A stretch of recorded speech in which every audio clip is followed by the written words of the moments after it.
irmãos, nós vamos continuar então nossas mensagens na carta aos Romanos. Hoje passamos para o capítulo 2. O grande tema na carta aos Romanos é a justiça de Deus. A justiça de Deus. Como já explicamos, e isso vai ser falado ao longo de outras mensagens também. O trecho que nós estamos a estudar, ele vai do capítulo 1, versículo 18 ao capítulo 3, versículo 31. O que Paulo aborda nesse espaço, nesses textos aqui? Ele aborda, primeiramente, o pecado dos gentios, dos povos em geral que não fazem parte do povo judeu. Depois ele vai tratar, como nós veremos hoje, dos judeus, o pecado da vida dos judeus, e depois o pecado na vida de toda a humanidade. Então ele faz essa segregação para chegar ao entendimento melhor. E ele prepara o terreno para falar em mais detalhes sobre a salvação. Então, ele anunciou isso na sua tese lá, capítulo 1, versículos 16 e 17, o Evangelho e o poder de Deus para a salvação de todo aquele que crê. E aí ele vai desdobrar isso, o porquê de salvação. E para mostrar o porquê de salvação, ele mostra o pecado. O que é o pecado? Então ele extensamente está a falar disso nesse trecho que nós estamos a estudar. Na semana passada ele falou do pecado na vida dos gentios. Quem são os gentios? Os povos em geral, que não são judeus, que não faziam parte do povo da aliança, eram pessoas ímpias, pessoas pagãs, e fazem parte dessa descrição todos que estão fora então desse contexto judaico.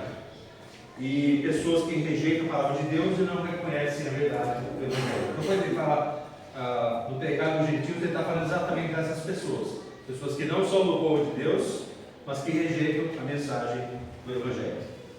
E vivem na sua própria rebeldia, como se Deus não existisse. O texto de hoje é um pouco mais longo, porque nós vamos ler em partes. Ele vai tratar um pouco da vida pecaminosa dos judeus.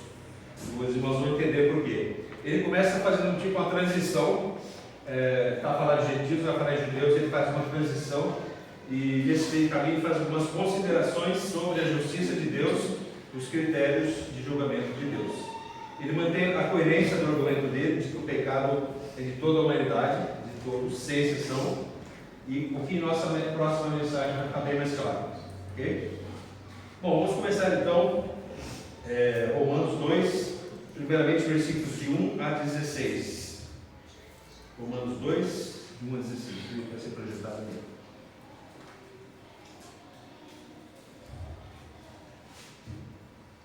Então, Paulo tinha falado dos gentios, no último versículo da mensagem anterior, disse que são pessoas que, além de fazerem coisas erradas, aprovam os que fazem coisas erradas. Né?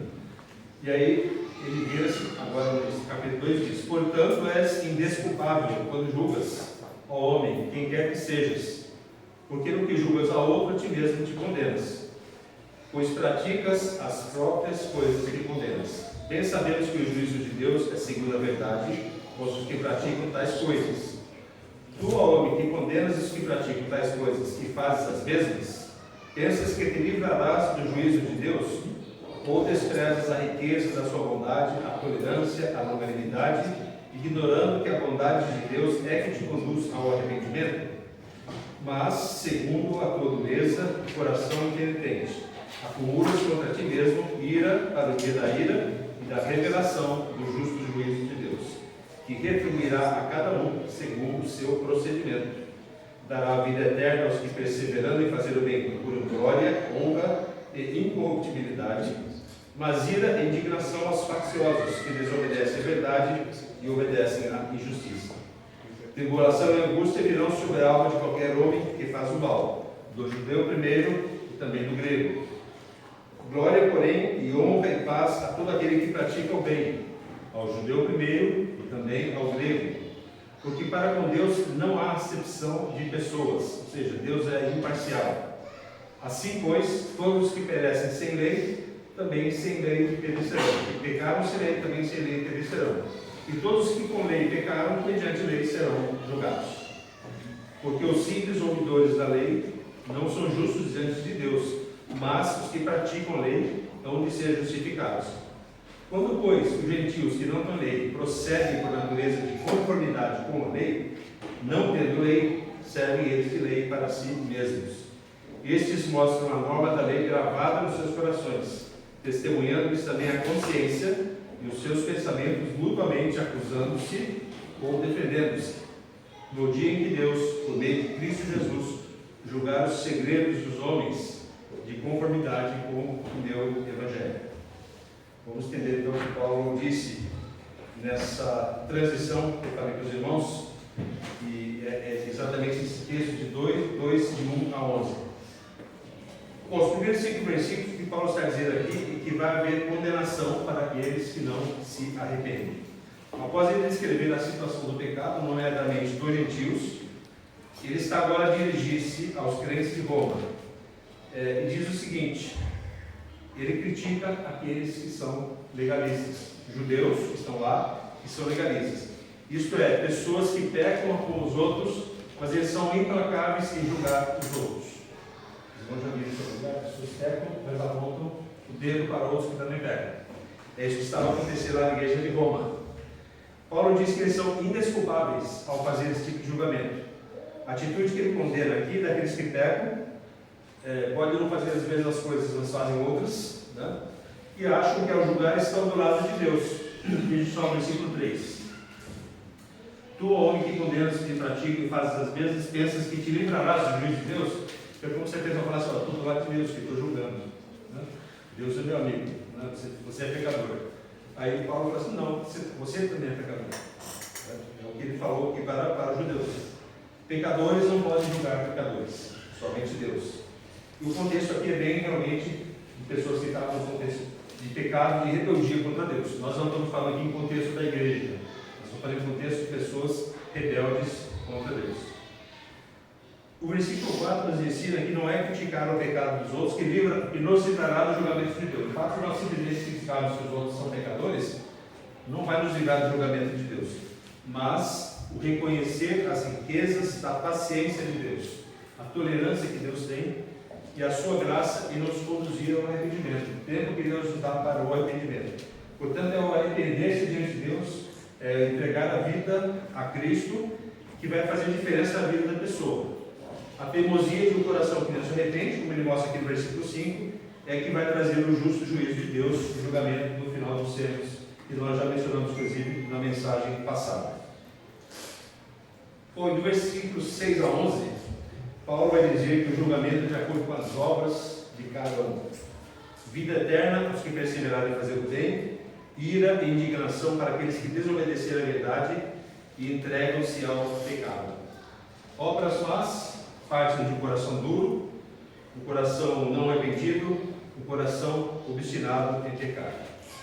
As nossas decisões na nossa vida refletem qual é a nossa ética de vida.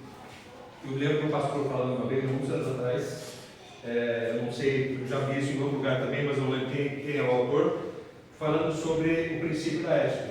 Um dos princípios da ética, qual é? Ele disse o seguinte: semeie um pensamento e colherás um ato. Semeis um ato e tu colherás um hábito. Semeis um hábito e tu colherás um destino. Então tudo começa aqui, na nossa mente, no nosso pensamento, nas nossas ideias. Nós começamos a agir dessa forma, nós nos habituamos a agir dessa forma e a nossa vida inteira vai por esse caminho. Então esse é um dos princípios que ele fala. Se o nosso pensamento, essa ideia, não estiver nos lugares certos, não estiver no lugar certo, o nosso destino será trágico. Por isso devemos o quê? Abraçar a verdade do Evangelho, que é a grande mensagem de Paulo aqui, voltando-nos para Deus, que Ele é o caminho para a vida eterna. Virar as costas para Deus e rejeitar a sua oferta de amor é o caminho para a condenação eterna. Bom, uma coisa importante aqui que eu gostaria de ressaltar, fazendo uma nota, Paulo não está dizendo aqui que a salvação é pelas obras. Quando ele fala aqui que vai ser julgado pelas obras, pelos que fazem, ele não está dizendo que a salvação é pelas obras.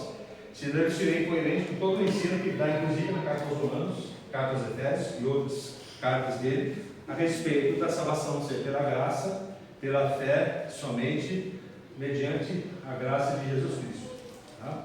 Então ele não está dizendo isso. O que nós entendemos aqui, que o propósito dele é mostrar que tanto judeus como gentios serão julgados pelo mesmo critério. E o critério é o Evangelho. Qual a posição que cada um tomou em relação a Cristo? Esse é o critério de julgamento. tanto o judeu quanto o grego. E por isso ele usa bastante essa figura, o judeu e o grego. Tá? O fato de ser judeu em si não traz nenhuma garantia de salvação, como alguns podem pensar. Eu sei que existem divergências teológicas sobre esse ponto, mas de fato, nós vamos estudar um pouco mais para frente, capítulo 9, 10 e 11, onde Paulo explora bastante a questão dos judeus. Nós vamos ver que só existe salvação, inclusive para o judeu, através de Jesus Cristo, para mim é um só. Aquelas pessoas que no passado se converteram, como nós já vimos, eles se converteram pela fé no Messias que devia, Jesus Cristo. Nós hoje nos convertemos pelo Messias que já veio. E todos então precisam passar por isso. Não tem uma salvação especial, não tem um plano B, um caminhozinho especial só para os judeus. E é o que muitos deles que pensavam. Por isso Paulo escreveu dessa forma, uma forma tanto dura. Versículos 9 a 11, ele fala então: glória, honra e paz aqui, o 9. Tribulação, angústia virão sobre a alma de qualquer homem que faça o mal, do judeu primeiro, também do grego. Glória, porém, honra e paz a todo aquele que pratica o bem, primeiro do judeu, também do grego. O Evangelho é o poder de Deus para a salvação de todo aquele que crê, primeiramente do judeu e também do grego. Ou seja, Paulo usa essa estrutura de pensamento para nos lembrar que todos estão incluídos, seja judeu ou não judeu, seja judeu ou seja gentio. O fato de ele falar judeu primeiro não é necessariamente uma cronologia, não é uma ordem cronológica, mas é um tipo de prioridade na história da redenção. Deus chamou um povo através do qual viria o Messias, que foi Jesus. E esse povo é o povo de Israel. Então, quando ele fala judeu primeiro, ele está se referindo ao povo da aliança que foi chamado por Deus para executar o seu plano redentivo através da história. A grande mensagem aqui de Paulo é que a salvação é universal, no sentido de que o Evangelho é para todo tipo de pessoas. E do mesmo modo, a condenação será para todo tipo de pessoas que rejeitaram o Evangelho de Cristo, independente de serem judeus ou não. E ele encerra o raciocínio no versículo 11, porque para com Deus não há acepção de pessoas, ou seja, Deus é imparcial. Ele é imparcial no seu julgamento. O critério que ele vai usar é o mesmo, para trazer a pessoa para o seu reino ou para condenar a pessoa.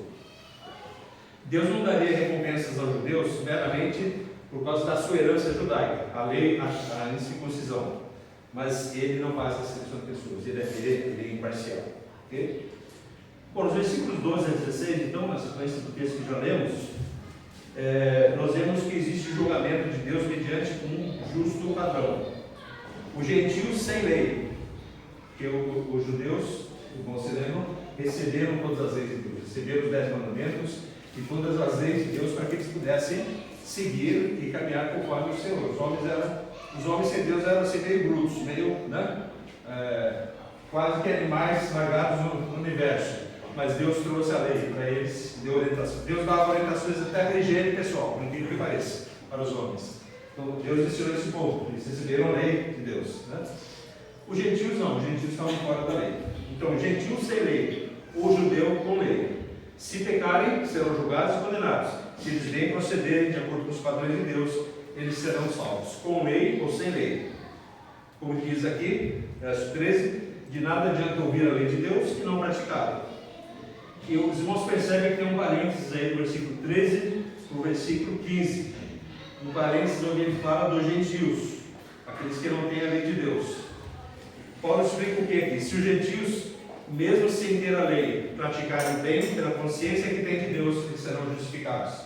Desde que eu falei das grandes revelações de Deus, a revelação pela natureza, a revelação pela consciência humana. Então, nenhum homem é indesculpável, porque ele sabe que todo esse universo, esse firmamento que é sustentado, foi criado por Deus. E a consciência nos mostra também como nós temos noção, todo ser humano tem uma noção do que é certo e o que é errado na sua mente. Tem certos valores na sua mente, mesmo que ele não rejeite a Deus.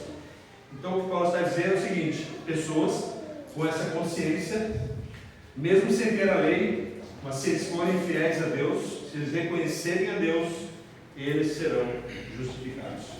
Okay? Aí pode surgir aquela pergunta: como podem os gentios praticarem o que está na lei se eles não têm lei? E Paulo claramente aqui está a pensar na nova aliança, onde a lei está gravada no coração, por causa de Cristo, por causa do Evangelho. Vamos ver isso rapidamente lá em Hebreus 10:16. Hebreus 10:16.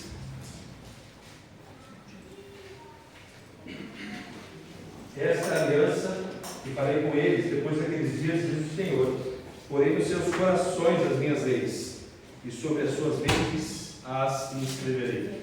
Ou seja, a lei de Deus estará no coração daqueles que reconhecem o Senhor. E como as pessoas reconhecerão o Senhor? Como gentios que não têm lei reconhecerão o Senhor? Como será esse trabalho? Será que de forma autônoma eles conseguirão fazer isso? Aí nós lembramos em Efésios 2. Nós estávamos mortos em nossos delitos e pecados, mas fostes vivificados. Lembra que eu falei do zumbi espiritual? Nós éramos zumbis espirituais, mortos espiritualmente. Mas Deus em Cristo nos vivificou. Então, pessoas que mesmo sem conhecer a lei, como os judeus conheciam, foram tocados pela mensagem do Evangelho, pela pregação da palavra de Deus, eles podem ser vivificados e eles podem então obedecer a Deus. E serão julgados, serão aceitos por causa dos méritos de Jesus. De nada adianta o legalismo, que era uma tendência muito forte dos judeus, a religiosidade, o seguir todos aqueles ritos, todos aqueles rituais que eles seguiam, se a expressão prática da lei, uma vida justa, comportamento de acordo com os padrões de Deus, não existir. Por isso, o julgamento de Deus é justo, pelas obras de cada um, ou seja, pelos frutos. Lembra o que Jesus falou? Pelos frutos os conhecereis. Com lei ou sem lei, as pessoas serão julgadas pelos frutos que elas derem. E lembra que eu falei do princípio da ética. Dependendo de como tu conduzes a tua vida, vais criar o destino da tua vida. Vai gerar os frutos que as suas decisões, as suas escolhas vão gerar. Ok? Portanto, irmãos, cada ser humano, aquilo que cada ser humano é, a forma como ele conduz sua vida, o seu comportamento, os seus hábitos, como nós estamos dizendo, vai indicar para onde está indo. Uma vida voltada para Deus, centrada na pessoa de Cristo, frutifica e caminha para a vida eterna. E essa vida frutífera jamais será legalista ou meramente religiosa. É uma vida que é conduzida realmente pelo nosso amor a Cristo, pela nossa gratidão a Ele, pela salvação que Ele nos deu. E no verso 16, no último que lemos, Paulo lembra o quê? Primeiro, quem vai julgar a todos é Jesus. Que Ele pode conhecer os pensamentos secretos do coração do homem. Só Jesus pode julgar. Segundo, o critério de julgamento será o Evangelho de Cristo. Para todos, para judeus, para gentios. O nosso destino eterno será determinado pela forma como tratamos o Evangelho de Cristo. Ou recebemos pela fé, crendo de coração, arrependendo dos nossos pecados, ou continuamos seguindo os caminhos do nosso próprio coração. Que, como nós vimos na mensagem anterior, capítulo 1, é um final desastroso. É o final onde Deus nos abandona, né? Quando nós resolvemos seguir nossos próprios caminhos. Ele deixa nos fazer o que nós queremos. E esse é o pior dos mundos. Mas agora Paulo vai falar diretamente, tendo feito então essa transição que eu falei do versículo 1 a 16, a partir do versículo 17, Paulo vai falar especificamente sobre os judeus. Então, com isso eu falei para os irmãos já podem agora, no texto que nós vamos ler, perceber um pouquinho o que Paulo está a pensar aqui ao se dirigir aos judeus. Versículo 17, 2:17. Se porém tu que repousas por sobrenome, tu que tens por sobrenome judeu, repousas na lei e glorias em Deus, conheces a tua vontade, aprovas as coisas excelentes, sendo instruído na lei, que estás persuadido de que és guia dos cegos, luz dos que se encontram em trevas, instrutor de ignorantes, mestre de crianças, tendo na lei a forma da sabedoria e da verdade. Ou seja, os judeus eram muito apegados à lei. Tu, pois, que ensinas a outros, não te ensinas a ti mesmo? Tu que pregas que não se deve furtar, furtas? Dizes que não se deve cometer adultério e o cometes? Abominas os ídolos e lhes roubas os templos? Tu que te glorias na lei, desonras a Deus da transgressão da lei? Pois, como está escrito, o nome de Deus é blasfemado entre os gentios por vossa causa. Vocês têm a lei de Deus, vocês não cumprem. Vocês estão acusando os outros de pecar, vocês pecam também. E com isso vocês se dizem povo de Deus, vocês estão blasfemando o nome de Deus. Olha o povo de Deus ali. Olha o crente ali. Olha o crente desonesto ali, né? Fazendo trapaça. Olha a pessoa ali vivendo de uma forma imoral. Então, é isso que Paulo está dizendo para os judeus. Ó, não adianta vocês terem a lei. Né? Pois como está escrito, o nome de Deus é blasfemado, porque a circuncisão tem valor se praticares a lei. Se és, porém, transgressor da lei, a tua circuncisão já se tornou incircuncisão. Se, pois, a circuncisão observa os preceitos da lei, não será ela, porventura, considerada como circuncisão? E se aquele que é incircunciso por natureza cumpre a lei, certamente ele te julgará a ti, que não obstante a letra e a circuncisão és transgressor da lei. Porque não é judeu quem o é apenas exteriormente, nem é circuncisão que é somente na carne. Porém, judeu é aquele que o é interiormente, e circuncisão a que é do coração, do espírito, não segundo a letra, e cujo louvor não procede dos homens, mas procede de Deus. Então Paulo está a mostrar aqui nesses versículos 17 e 29 a falha do povo judeu então em honrar o nome de Deus.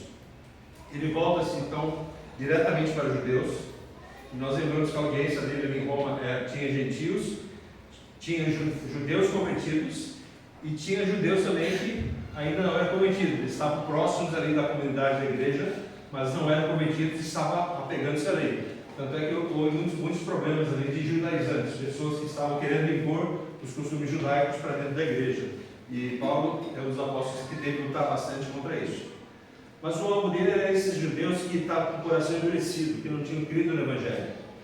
É como se ele dissesse: tu que estás a apontar o dedo para os gentios, achando que és melhor porque tens a lei, és tão pecador como eles. É isso que Paulo está dizendo. Em resumo, está dizendo isso aqui para os judeus. Vocês apontam o dedo para os gentios, porque vocês têm a lei, eles não têm, porque vocês são povo de Deus, eles não são, só que tu faz o mesmo. Tu és tão pecador como eles. É isso que Paulo está dizendo, todo esse trecho aqui, que às vezes é um pouco difícil de interpretar. Mas ele está dizendo isso. Tá? No versículo 17 e 24, ele fala sobre a transgressão da lei, é isso que nós vemos aqui. Paulo foi diretamente ao ponto.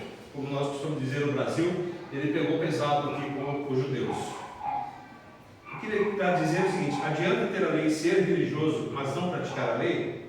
Adianta achar-se santo e privilegiado só porque fazes parte do povo escolhido de Deus? De que adianta ser mais como filho de Deus? E o que nós podemos fazer é uma aplicação para nós nos dias de hoje. A pergunta é: adianta vir à igreja religiosamente, mas a vida durante a semana não tem nada a ver com os princípios da palavra de Deus? Esse ponto está ensinado aqui e que serve para nós também.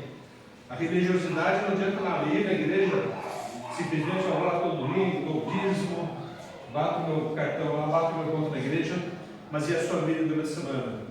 Como é? Esse questionamento que Paulo está fazendo aqui nessa mensagem. E aqui eu dou uma palavra para pessoas que foram criadas em lares evangélicos, como eu fui também. Alguns aqui também foram, né? Criados em lares evangélicos.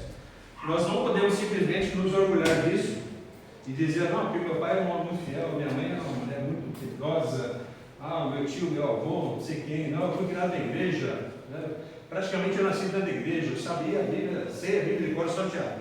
Isso não significa nada se nós não demonstrarmos fruto de conversão. O que vale é realmente o momento que tu sozinho com Deus entrega a tua vida a Ele e muda de vida. Demonstra frutos de arrependimento, demonstra frutos de conversão. Pessoas legalistas, que ainda se orgulham disso, como os judeus aqui estavam a se orgulhar, eles acabam por desonrar o nome de Deus e ficam na mira do juízo de Deus. Versículo 25 a 29, Paulo fala sobre a circuncisão. A circuncisão era um sinal, era um selo da aliança de Deus com os descendentes de Abraão. Jesus, inclusive, foi circuncidado ao 8º dia. Tinha todo um ritual para se fazer isso. E Jesus cumpriu também essa parte da lei. E os judeus se orgulhavam disso. Não, somos circuncidados, né?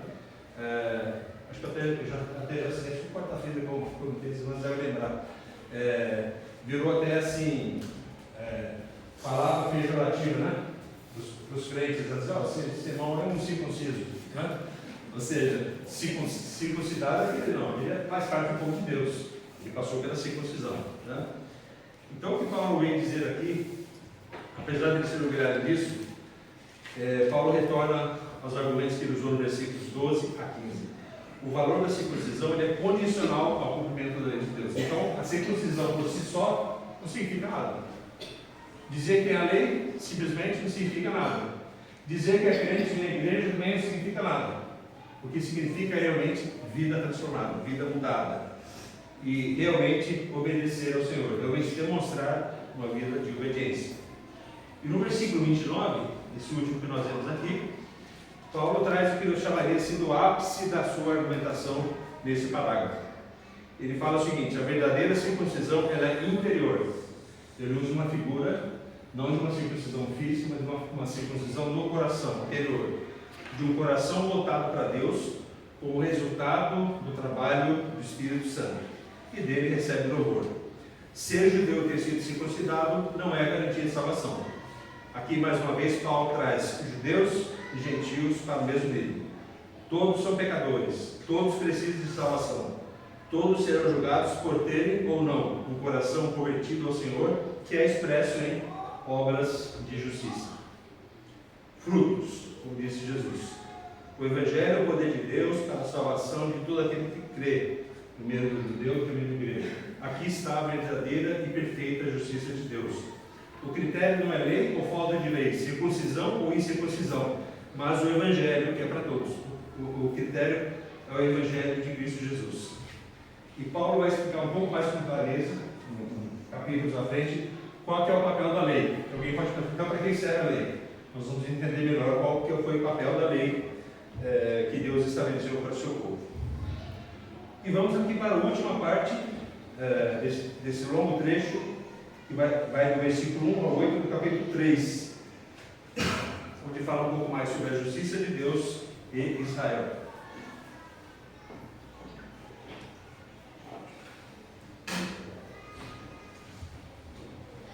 Qual é, pois, a vantagem do judeu? Primeira pergunta que Paulo faz. Vocês podem perceber, Paulo gosta dessa retórica, ele pergunta e responde. Ele pergunta e responde para ele mesmo. Né? É uma forma didática de nos ensinar. Qual é, pois, a vantagem do judeu? Ou qual que é a utilidade da circuncisão? Ele mesmo responde, muita, sobre todos os aspectos. Principalmente porque aos judeus foram confiados os oráculos de Deus, ou aos judeus foi confiada a palavra de Deus, foi confiada a lei de Deus. E daí? Se alguns não creram, a infidelidade deles virá desfazer a fidelidade de Deus? Paulo pergunta para ele mesmo. E ele responde para ele mesmo: de maneira nenhuma. Seja Deus verdadeiro e mentiroso, todo homem, segundo está escrito, para seres justificado nas suas palavras e venhas a vencer quando fores julgado. Mas se a nossa injustiça traz a luz a justiça de Deus, que diremos? Porventura será Deus injusto para aplicar a sua ira? Falo como homem, agora falo como um ser humano. Certo que não. Do contrário, como julgará Deus o mundo? E se por causa da minha mentira fica em relevo a verdade de Deus para a sua glória, por que eu ainda sou condenado como pecador? E por que não dizemos como alguns caluniosamente afirmam que o fazemos? Pratiquemos males para que venham bens. A condenação destes é justa. Bom, então o que Paulo faz aqui nesse trecho que lemos? Após revelar os gentios e os judeus, ou seja, todos são pecadores, todos precisam de Cristo, todos precisam do Evangelho, ele faz um contraponto, ele faz uma consideração particular em relação aos judeus. Alguém poderia perguntar, verso 1, de que adianta eu ter nascido judeu? Sob a lei, com a circuncisão e obrigado a cumprir todas as preceitos. Qual a vantagem? No versículo 2, ele apresenta o grande privilégio que eles tiveram de lhes terem sido confiados as palavras de Deus, os oráculos de Deus. Eles foram chamados por Deus, escolhidos como um povo peculiar, para que deles ou neles fossem abençoadas todas as nações da terra. A promessa que Deus fez a Abraão: em ti serão benditas todas as famílias da terra. Vocês vão abençoar todo mundo, vocês vão abençoar o povo gentil do mundo inteiro. Eles eram então para ser uma nação sacerdotal. Nós ainda chegaremos no capítulo 9, mas só para adiantar um pouco, 9, 4, 5. 9, versículos 4 e 5. Paulo está triste por causa da rejeição que os judeus tinham em relação a Cristo. Paulo era um judeu que se encontrou com Cristo. Ele queria que o povo dele também se encontrasse. E ele ficava triste pela nação dele. Ele chegou ao ponto de dizer: olha, se for para eu ficar separado de Cristo, mas para que meus irmãos sejam salvos, eu prefiro. Tal o amor que ele tinha pelo povo de Israel. E ele fala no versículo 4: são israelitas, pertencem-lhes à adoção, e também à glória, às alianças, à legislação, o culto e as promessas. Deles são os patriarcas, e também deles descende o Cristo, segundo a carne, o qual é sobre todos, Deus bendito para todos sempre. Amém. Então ele está a dizer aqui que os judeus tiveram privilégios nas suas mãos. Privilégios de serem povo de Deus, privilégios de receberem a palavra de Deus, privilégios de ser um povo da aliança, de receber instruções diretamente de Deus, ao longo da história, caminhar com Deus, de ouvir a voz de Deus, de ver Deus fazer maravilhas. Isso é uma lição para nós, crentes em Cristo também. Temos a palavra de Deus, a preciosidade de toda a revelação de Deus. E precisamos valorizar isso que está em nossas mãos. Precisamos valorizar a comunhão da igreja, dos nossos irmãos, aquilo que Deus fez, o Evangelho de Cristo, a salvação que temos. Então precisamos valorizar isso, que foi exatamente o erro dos judeus. Eles não valorizaram isso que eles tiveram. Embora eles não tenham reconhecido o Messias, João 1,11, eles não sabem que o judeu hoje, tirando aqueles que são convertidos, eles ainda acham que o Messias vai vir. João 1,11 diz: veio para o que era seu, mas os seus não receberam. Então simplesmente rejeitaram o Messias, rejeitaram Jesus. Jesus nasceu da linhagem judaica, então da linhagem deles também veio o Salvador do mundo. Paulo está dizendo então que eles foram privilegiados, mas isso não lhes confere salvação automática. Alguém vai dizer: não, você é judeu, está salvo? Não. Ele vai precisar se encontrar com o Evangelho de Cristo. Ele vai precisar se encontrar com a cruz de Cristo. É a mesma coisa que eu citei o exemplo: nasci na igreja, sou salvo? Não. Como a gente tinha dado uma frase que o pessoal gosta de falar muito na igreja, né? Filho de crente não é crentinho, né? Porque cada um vai dar conta de si mesmo diante de Deus. Cada um vai se colocar diante de Deus e vai ter que dar a sua resposta para Ele. Tá? Bom, no versículo 3, o que Paulo está a comentar aqui? O fato de alguns judeus serem incrédulos e infiéis, isso não anula a fidelidade de Deus. Não é porque eles foram infiéis que Deus é infiel. Eles foram infiéis, não Deus. Né? O erro não está em Deus, que é verdadeiro, mas em quem transgrediu a lei. Por isso Deus julgará todos.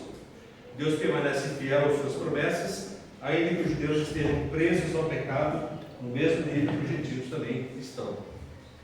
E no verso 4, então, quando ele fala: e daí, se alguns não creram, a incredulidade deles virá desfazer a fidelidade de Deus? A resposta de Paulo: de maneira nenhuma, ou de forma alguma. Ele dá uma resposta bastante enfática aqui.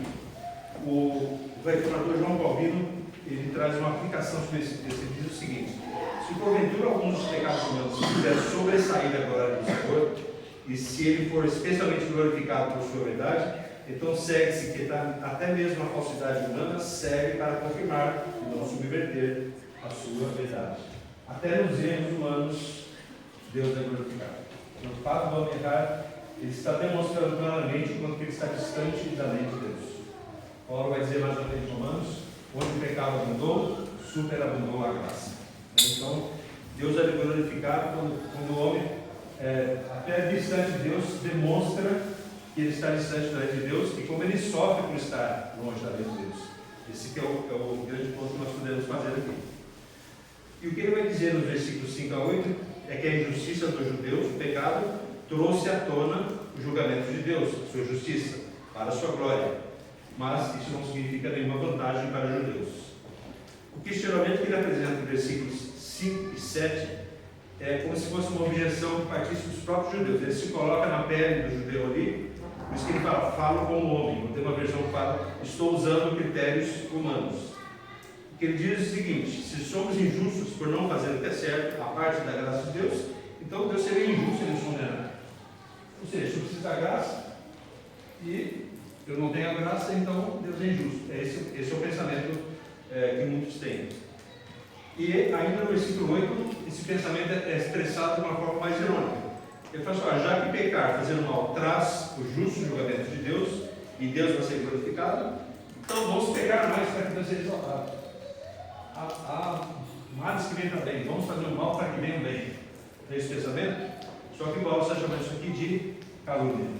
Calúnia que merece condenação.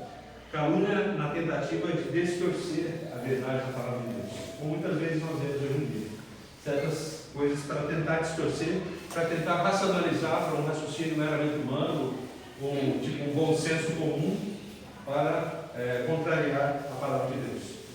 Quem tem esse pensamento aqui que Paulo está expressando, né, demonstra total desconhecimento de quem Deus é. Desconhecimento do caráter de Deus, desconhecimento do Evangelho, e reforça o argumento dele, versículo 3. O fato de pecarmos não anula a fidelidade de Deus, que trará justa recompensa a cada um, ou vida eterna ou condenação eterna. Deus é um juiz imparcial, e ele requer justiça de todos os seres humanos, para que estes possam permanecer e serem justificados no dia do julgamento final. E a verdadeira justiça nós encontramos aonde? Em Cristo Jesus. Ele é o único caminho. A única maneira de nós nos mantermos em pé diante do trono de julgamento de Deus, como já lembramos na mensagem passada, é ter ao nosso lado o advogado. O apóstolo João fala que Jesus é o nosso advogado, aquele que morreu por nós, aquele que pode nos livrar realmente da condenação eterna, e ele pode estar conosco ali. E Paulo vai nos lembrar no capítulo 8, versículo 1, já agora não há nenhuma condenação para quem? Para os que estão em Cristo Jesus. Não há condenação. Como Jesus fala, aquele que crê nele já passou da morte para a vida, ou seja, já não há mais condenação, já não há mais juízo para aqueles que estão em Cristo Jesus. Esta é a grande bênção que nós temos no Evangelho. Vida eterna já para todos que recebem o Senhor Jesus como seu Salvador e como seu Senhor. É algo simples? É um ato simples? Sim. Mas é o que todos nós precisamos.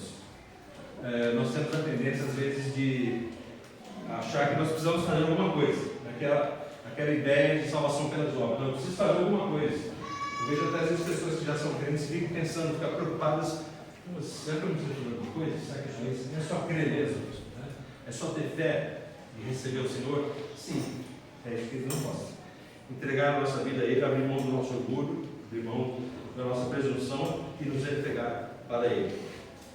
Vamos concluindo. O texto que nós estamos a estudar lembra-nos que só há esperança no Evangelho de Jesus Cristo, seja para o judeu, seja para o gentio, seja para qualquer ser humano em qualquer canto da terra. Nós falamos no início sobre a paciência de Deus, a tolerância de Deus, ao dar tempo para que os homens se arrependam. Ele ainda está de braços abertos para receber aqueles que se arrependem e o buscam com sinceridade de coração. Sejam de que povos forem ou de que condição venham. Alguém vai dizer, eu sou muito pecador. Não tem nenhum problema. Deus pode perdoar todo tipo de pecados, desde que as pessoas estejam dispostas a mudar de vida, a se arrepender e se voltar para Ele. E o convite de Deus continua aberto, conforme expresso lá pelo profeta Isaías, no encerramento desse texto, Isaías 55, versículos 6 e 7. Se diz a palavra do Senhor: buscai o Senhor enquanto se pode achar, invocai-o enquanto está perto. Deixe o perverso o seu caminho, o iníquo os seus pensamentos. Converta-se ao Senhor, que se compadecerá dele, e volte-se para o nosso Deus, porque é rico em perdoar. Deus está de braços abertos e é muito bonito assim. Ele é rico em perdoar. Nosso Deus é rico em perdoar. Então, em sua misericórdia, na sua paciência, Deus mantém a oportunidade do Evangelho aberta para todos, para que reconheçam e aproximem-se de Jesus Cristo, seu Filho, para a salvação, para a remissão dos pecados. E essa mensagem do Evangelho, que, como diz Paulo ali, em texto, é o poder de Deus para a salvação de todo aquele que crê. Não tem segredo, é uma simples entrega de vida ao Senhor, que Ele espera de nós. E não depende de nós, não depende das nossas forças, dos nossos méritos, E por isso Paulo foi tão enfático ali a falar com os judeus, porque eles eram muito legalistas, eram apegados à lei, eles achavam que precisavam fazer coisas, precisavam fazer rituais para se aproximar de Deus. E ele chega com o Evangelho: vocês não precisam disso, vocês precisam de orar por Cristo crucificado. Cristo está na cruz e morreu por vocês.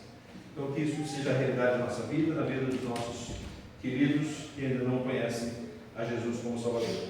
Vamos orar? Senhor, muito obrigado pela tua palavra. Obrigado, Senhor, por esse trecho que podemos estudar, escrito pelo apóstolo Paulo. Alguns pontos até difíceis de entendermos, mas o Senhor nos dá entendimento e iluminação para reconhecermos que só em Jesus nós temos salvação, que só o teu Evangelho pode mudar vidas, seja judeus, seja não judeus, seja pessoas de qualquer nacionalidade, porque o Evangelho é para todos. Nós te louvamos pela tua paciência, pela tua porta aberta, dos teus braços abertos, para receber aqueles que ainda não chegaram até o Cristo. E por eles nós intercedemos, para que a luz do teu Evangelho possa brilhar, Senhor Deus, em seus corações. Senhor, abençoa cada vida que chegou aqui nessa manhã. Muito obrigado por esse momento. Aceita o nosso louvor, aceita a nossa gratidão. Nós oramos